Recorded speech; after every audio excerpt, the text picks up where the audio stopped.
Aloma chapter 9 verse yake ndi ya number 17. Bible likulankhula mawu akunena kuti taona kwa iwe Farao ndinakudzutsa dala ndi cholinga choti ukulu wanga ndi mphamvu yanga ikaonekere pa iwe.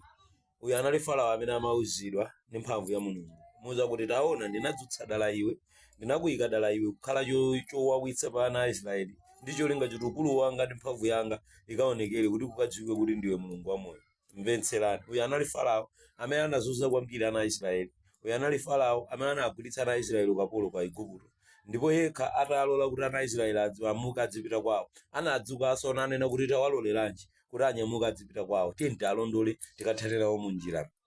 Mvetserani, pamoyo wauzimu Farao amayimira nyengo zimene ife tikumana nazo.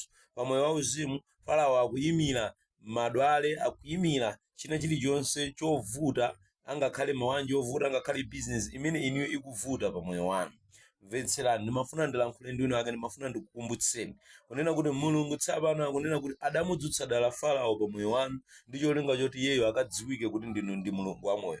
Anamudzutsa dala Farao pa banja lanu ndi cholinga choti iyeyo akadziwike kuti ndi Yehova wazatheka bwanji. Anadzutsa dala nyengo zoopsa, adadzutsa dala matenda, adadzutsa dala kusalidwa pamoyo wanu ndi cholinga choti iyeyo akadziwike kuti ndi Mulungu wamoyo. Mvetserani, mu nthawi ino tsopano mu tsiku la lero ndimafuna ndipemphere ndi inu wake kumuwuza Ambuye kuti Ambuye kwakwana kudziwike kuti kuniyo Yehova Mulungu mudamudzutsa dala Farao, pakuti patafika pa nyanja paja kuti ana a Israeli aziwoloka, Yehova ukulu wanu udaonekera pa nyanja paja. Yakwana nthawi tsopano yoti moyo wanga uwoloke mu nyanja ya banja, yakwana nthawi yoti moyo wanga uwoloke mu nyanja ya business, yakwana nthawi yoti moyo wanga uwoloke mu nyanja zosiyanasiyana pa moyo wanga. Mudzuke tsopano Yehova ndi kukokolola ana onse a Farao kuti kudziwike kuti ndinu Mulungu wamoyo, pakuti Bible likulankhula mawu kunena kuti munadzutsa dala Farao ndi cholinga choti ukadziwike kuti ndinu Mulungu wamoyo.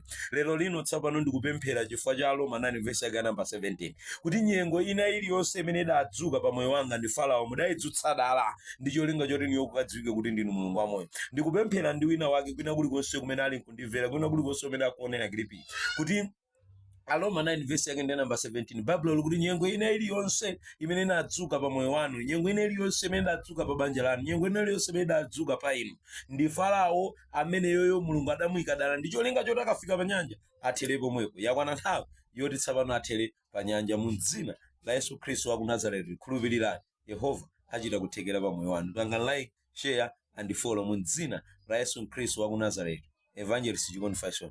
Amen.